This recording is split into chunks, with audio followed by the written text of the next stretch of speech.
Alright everyone, I'd like to welcome you to another installment of Commish Notes. This week we will be recapping Week 10 and previewing Week 11 along with my picks at the end.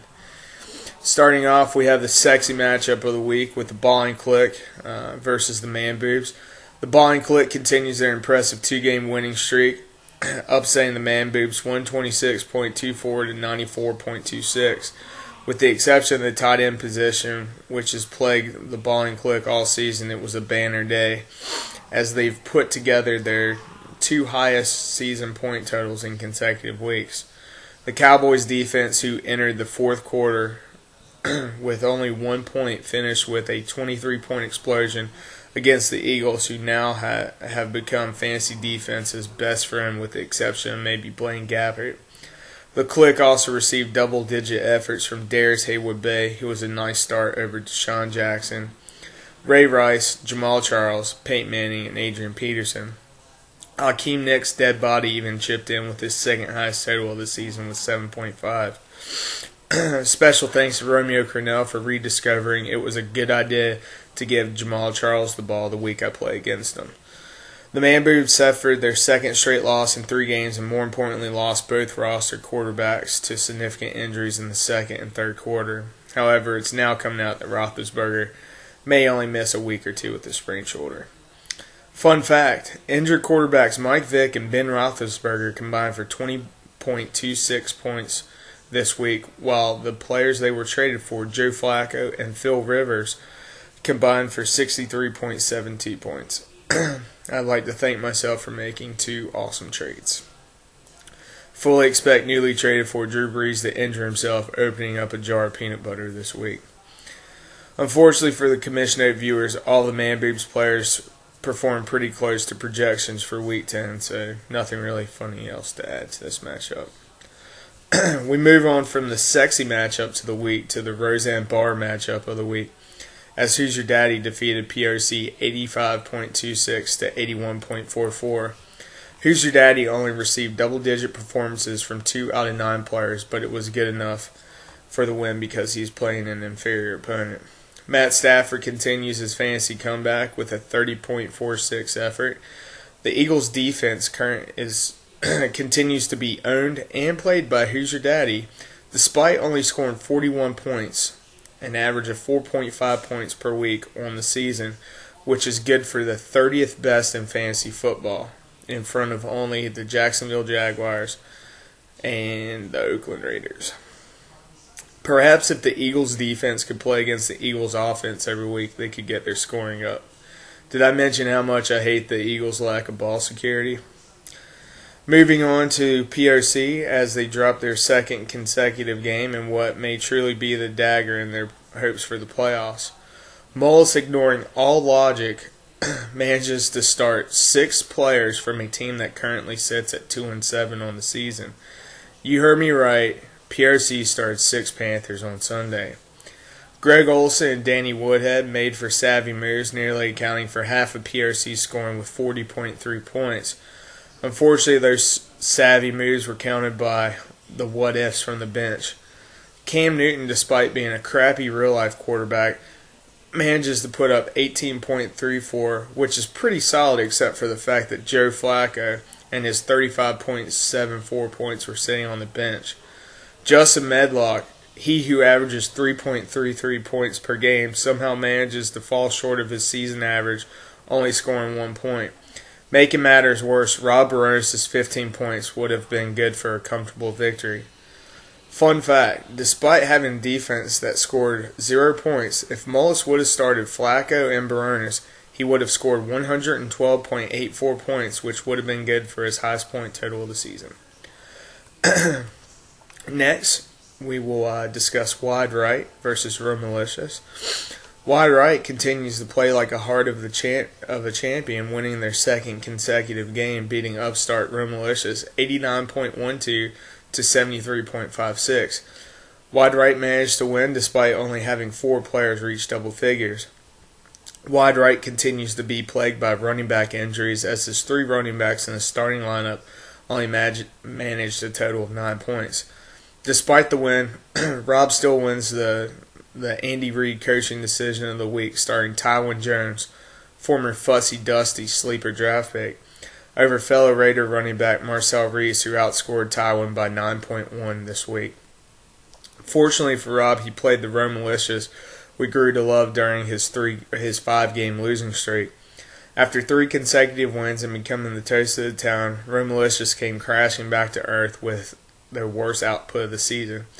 Team captain Tony Romo, Blair Walsh, and Chris Johnson, who continues his FU Joey tour, accounted for 74% of Rome Militias' output.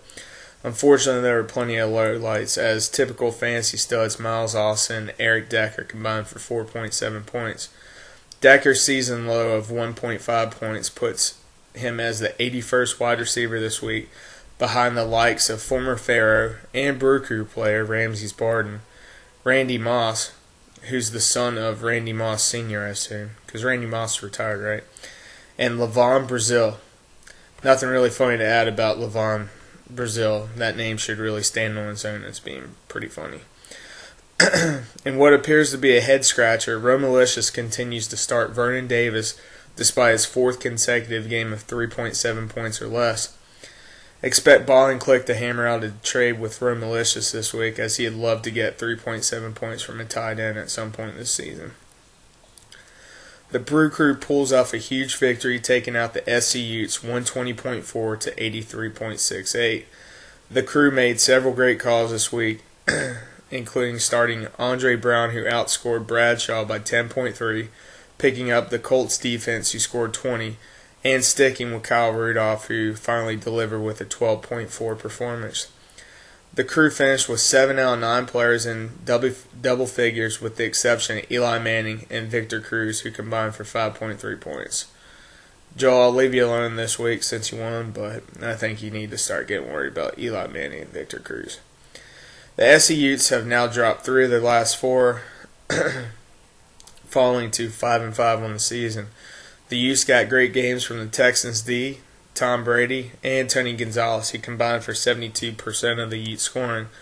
Unfortunately, the Utes left 15.3 points on the bench from Jeremy Maclin in favor of Nate Washington's .5, and also received a less than stellar effort from Reggie Bush, who finished with .9 points, good for 67th this week, behind the likes of 5th-string Saints running back Tavares Cadet, Raiders' 3rd and 4th-string running backs Tywin Jones and Jeremy Stewart. The heavy hitters continue their league domination, taking out the Fussy Dusties 140.36 to 105.24. Heavy hitters, your team's really good. That's all the time I'm really going to waste in commission notes talking about your team. Everyone, you can thank Mark Mullis for inviting Mark Meek into the league. Just another failure in Mullis' team, inviting the team that's probably going to win the league. If only he would have taken my lead and invited a crappy player like I did. Sorry, Dave. The injury-riddled Fussy Dusties put up a noble effort, but unfortunately it was not good enough. Upon further notice, the commission notes is officially retiring Steven Jackson's dead body after Jackson's 18.7 point effort against the 49ers defense. By no means am I saying this to jinx future performances by Steven Jackson. Promise. Along with Jackson's efforts, the Fussies also received great games from Matt Ryan, Denarius Moore, and the Seahawks defense. Unfortunately, fantasy stalwart Matt Forte disappointed with a 3.6 effort. The Fussies were also a victim of Yahoo's website glitch, which did not allow him to replace an injured Aaron Hernandez. Brandon, as my witness in the early games, he can attest that this was the most frustrating NFL watching experience in my life. To give reference to the amount of frustration in the statement, I would like to mention I'm also a Panthers fan. I'm currently suing Yahoo for $1.5 million for emotional distress. I've hired Jackie Childs to represent me in the lawsuit. He has advised me to not use the bomb. As a Seinfeld reference for anyone that's looking blankly into the computer screen trying to figure out what I'm trying to say. Moving on, the Ramrodders picked up a much-needed win, defeating Houdat 113.58 to 85.3. The Ramrodders received double-digit efforts from 5 of the 9 players, including the Broncos defense, who pulled the Chicago Bears and dropped 26 on Houdat. Ryan Fitzpatrick filled in admirably for Aaron Rodgers, who was on a bye, contributing 22.68 points this week. Unfortunately, Michael the Cheeseburger Turner continues his downward spiral with 1.5 points against the 31st ranked run defense in the New Orleans Saints. It's got to be difficult playing running back in the NFL despite being morbidly obese. He should get credit for that. We will start off with the good news for Who Dat. This week they scored 8.9 points over their projection. The bad news, they are projected to score 76.31 points this week.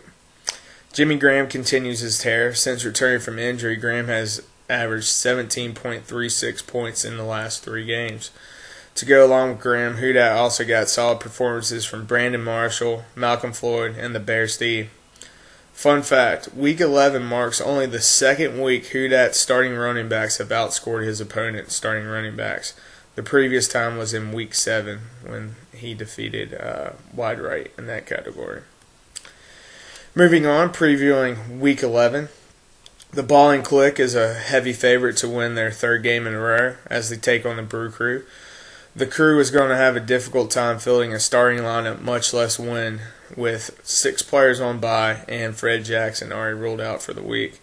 I'm going to take the Balling Click on what I predict will be the Toyota blowout of the week. The Banged Up Fussy Dusties take on POC in what should be a low-scoring contest.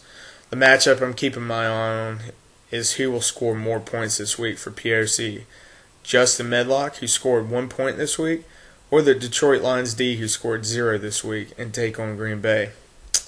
Give me Justin Medlock and Pride of the Cucamonga in a pseudo upset. I've been told no one circles the wagons like POC. Plus, it'll be really fun coming into work on Monday with Dusty coming off a loss to Mark Mullis. Mullis, make this happen. Who Dat, losers of 5 of their last 6, enter this week as 19-point underdogs versus the heavy hitters. You've got to think, barring injury, the heavy hitters will roll in this one. Picking the heavy hitters to continue their role and clinch a playoff spot this week. In a battle of what that features a whole lot of losses, the 3-7 Who's Your Daddy takes on the 4-6 Room Malicious. I'll take Who's Your Daddy to win their 2nd consecutive game of the season as Room Malicious contemplates cutting his entire team. Ramrodders take on the Man Boobs in the battle of the 3rd and 4th highest scoring teams this season. Here's praying the Detroit Lions defense stays strong. Also, special thanks to Brandon for not starting Stevie Johnson so I don't have to watch the crappy Bills versus Dolphins Thursday night matchup. Some good karma points are coming your way. I have no clue who's starting at flex for me this week after my trade. Call me a homer, but I'm going to take the Man Boobs to bounce back and put a little heat on the heavy hitters.